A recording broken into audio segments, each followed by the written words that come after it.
Негізі бұл мәселен маслихат депутаттарына жолдауым керек еді, алайда олар сенің бір сөзіңнен аса алмайтындықтарынан тікелей өзіңе арнап отырмын.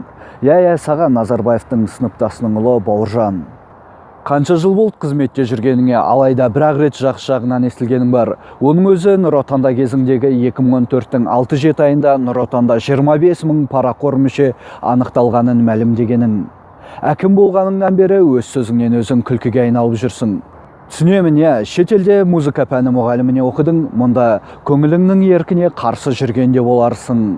Іске көшсем, нақтысы есімнен шығып тұр, алайда сендер жылына 30-50 миллионды әкімдікті халық көзіне оң жағынан көрсетуге, яки имидж қалыптастыруға жұмсайсыңдар. Тағы 300-600 миллионды шетелдік арналардағы жарнамаға кетіресіңдер.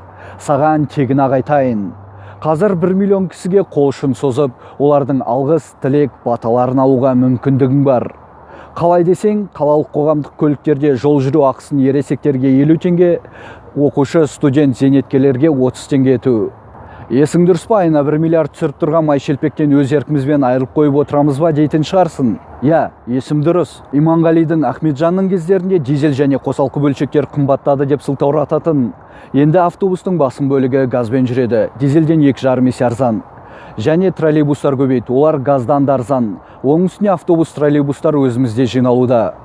Балам бәрін өзіңдей көр деп өсірген шығар, бірақ бәрі сен сияқты әкімдіктен 2 қадам жердегі қаланың ең қымбат үйінде тұрмайды. Айына 600 мың алмайды. Әкеңнің сыныптасы кім екенін айтпасам да болады.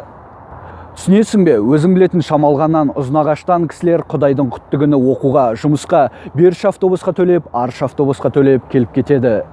Ешкім еріккенінен жүрген жоқ мұнда. Қалай күнімді көріп, балаларымды асырасам деп жүр. Ал сендер сол балаларына тәтті пұтты алатын тиындарын жолақсы деп сыпырып аласыңдар. Жас бала емессің ғой, тіреуіңде, өзіңде, мен де бір күні кетеміз. Ешбіріміз мұнда қалмаймыз. Қалатыны тек жасаған істеріміз дегім келеді. Осыны орындасаң қалалық бюджет тесіліп қалмайды. Бұны қалалықтардың атынан, яғни 500 теңгеге тойымды ашып, тікұшақта ұшып барып, шаңғы теуіп гольф ойнайтын, өзге параллельді әлемнің алматылықтарынан емес, кәдімгі осы қаланың көк түтінін күнделікті жұтып, қалалық бюджетті салық, айыппұл, тағы басқасымен толтырып жүрген алматылықтардың өтініші, ұсынысы, талабы деп қабылда. Ресми тіркеуім жоқ болса да 2000 жылдан бері Алматыда тұрам. Өз жерімде жүрек, келімсек секілді тіркелуге ниетім жоқ. Танымасаң Жанбол Шекербекұлы Рахматулла. Сен келініңде жүре бермейсің ба, нең бар басқаларда дейтін шығар.